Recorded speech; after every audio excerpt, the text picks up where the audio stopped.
انا شايفها من افضل المناطق الموجوده في التجمع الحقيقي.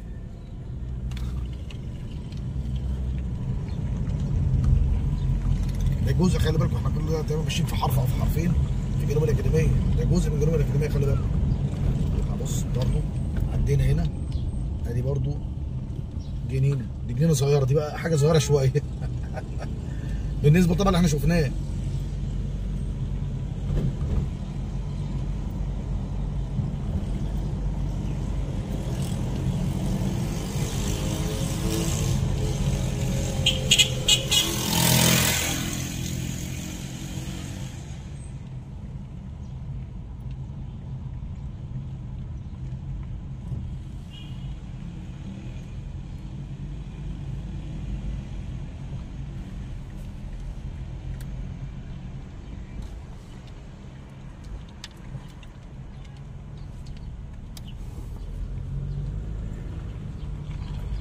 بصوا مثلا، بصوا الجنينه برضو، بصوا الجنينه هنا فظيعه يعني. الجنينه واهتمام بالري واهتمام بالتشجير، لا حاجه يعني حاجه محترمه جدا يعني.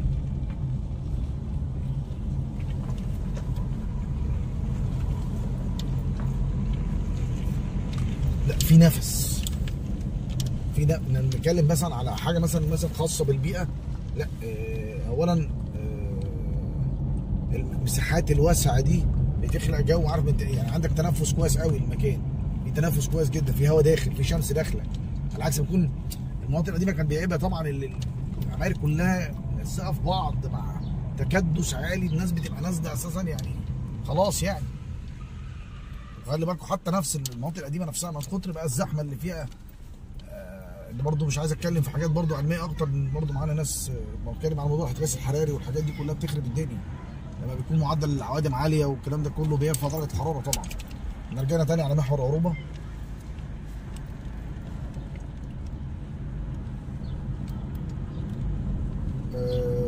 ده كده فيلا كايرو فيستيفال سيتي، طبعا مطور غني عن التعريف ماجد الفطيم، طبعا ده من اكبر المطورين موجودين. طبعا انتوا عارفين كايرو فيستيفال سيتي طبعا عملت طفره في التجمع، طفره كبيره. على يميننا برضه جنوب الاكاديميه. انا بقى يعني احنا هناخد جوله كده صغيره، مش بنعمل فيديو، بس انا عايز اوريكم التجمع كده والحياه فيها عامله ازاي، اشرح لكم يعني نوع من انواع الحياه عشان تبقوا فاهمين الدنيا بتبقى عايشه ازاي. اللي بقى جاي يبقى برضه في ناس بره كتير مش عارفه الوضع، بيسمع بس بيشوف صور، لكن ايه انا بشرح لكم حاجه من جوه الحقيقه يعني.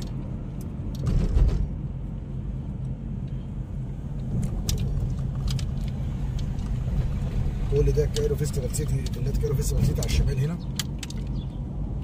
على اليمين منطقه جنوب الاكاديميه،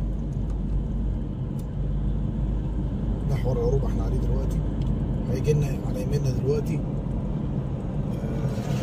هي الحته المنطقه الوحيده اللي شبه خدميه شويه هنا في جنوب الاكاديميه. دي بنزينه اللي جايه موبل ونزران، وبعديها جنبها على طول مسجد الشرطه، وفي بالمناسبه هنا وحده مرور كمان الالكترونيه هنا لسه معموله قريب.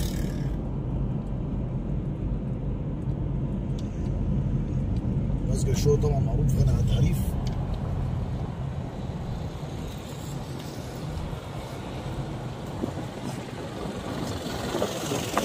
الخدميه الوحيده اللي موجوده في جنوب الاكاديميه.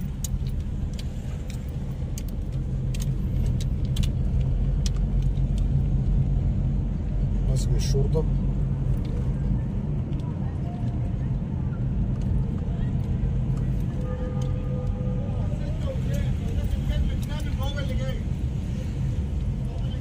المنطقه طبعا مش محتاج اتكلم عليها، المنطقه شرحه نفسها زي ما بيقولوا كده.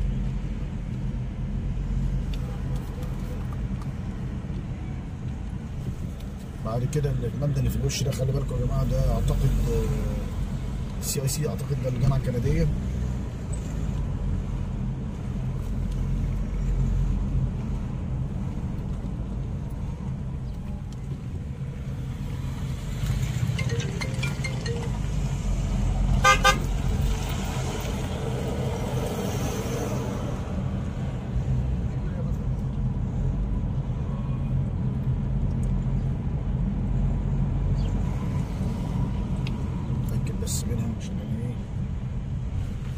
الكنديه هنا، الجامعه الكنديه مش هنا، ده مركز تدريب، انا اعتقد ده مركز تدريب كره قدم.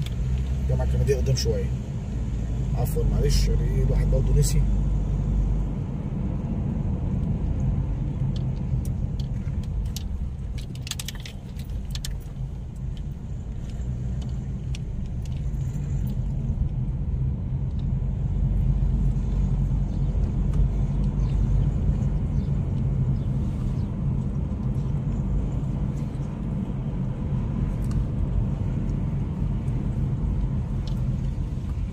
دي مدرسة الحياة، دي مدرسة أنا قلت لكم مدرسة اسمها حياة أعتقد، أنا فاكر الدولية وفي ملعب فيها أعتقد، في ملعب فيها تدريبات، بعديها على طول سي أو سي الجامعة الكندية.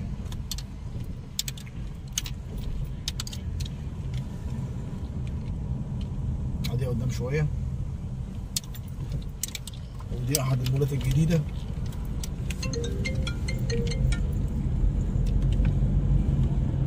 أحد المولات الجديدة اللي موجودة برضه، دي تحت الإنشاء.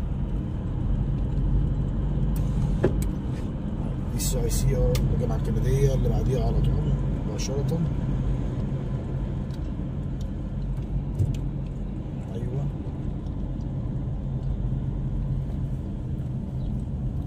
دي الجامعة الكندية،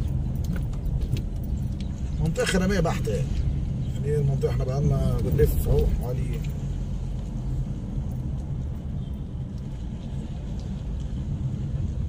دي برضه مدرسة.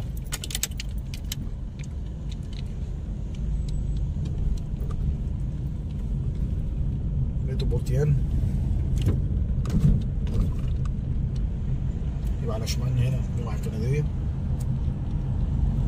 وعلى يميننا مدرسة، وهنكمل لسه الجنوب الأكاديمية شوية.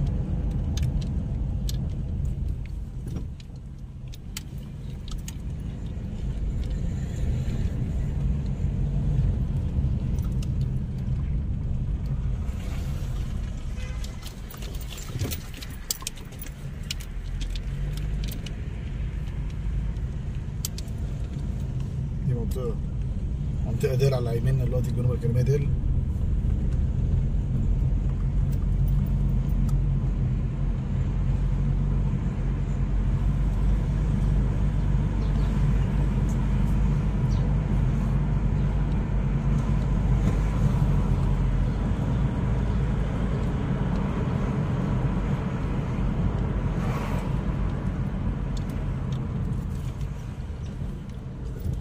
طالعين دلوقتي كده على محور طه حسين، محور طالعين عليه دلوقتي.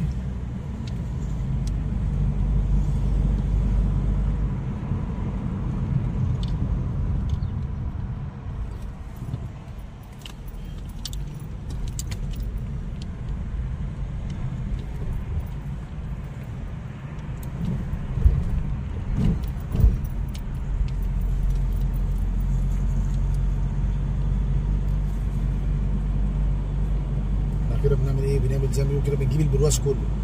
ده كده حدود الجنوب الأكاديمية.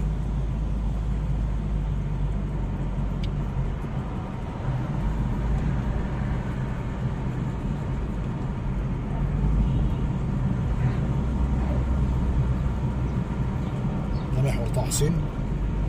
هنطلع دلوقتي على وشنا محور مصطفى كامل.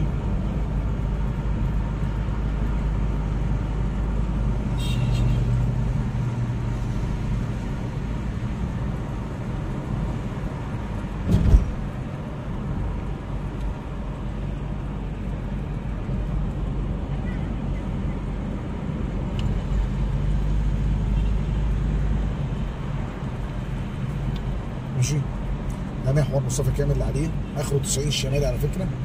على يميننا هنا جنوب الأكاديمية زي ما احنا مكملين كده.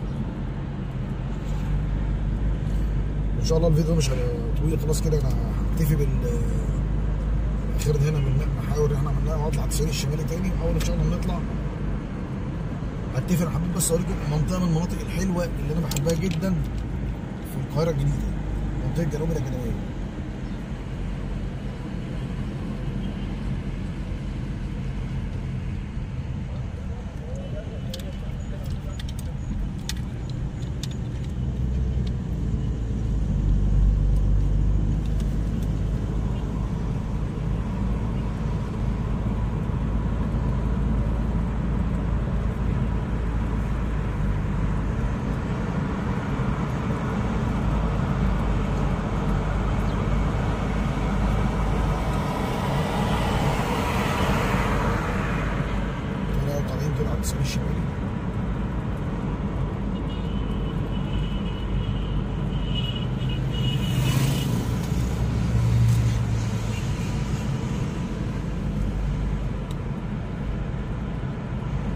كده يبقى خدنا جوله بسيطه كده طبعا في جنوب الاكاديميه، اللي هي بعتبرها من افضل الاحياء الموجوده في القاهره الجديده، وبحبها جدا. وان شاء الله يبقى في الايام الجايه برضه هعمل لكم برضه فيديوهات على الحي اللي ساكنه قوي في القاهره الجديده ان شاء الله، عشان تتخيلوا بعد كده الوضع يبقى عامل ازاي. مثلا واخد حيره مش هيبقى فاهم ايه اللي بيحصل بعد كده. احنا مش دايما هنشوف الدنيا صحراء كلها صفرا، لا، انا بوريكم كمان من بعد ما تسكن كمان وبتعرض الشجر. يلا شكرا.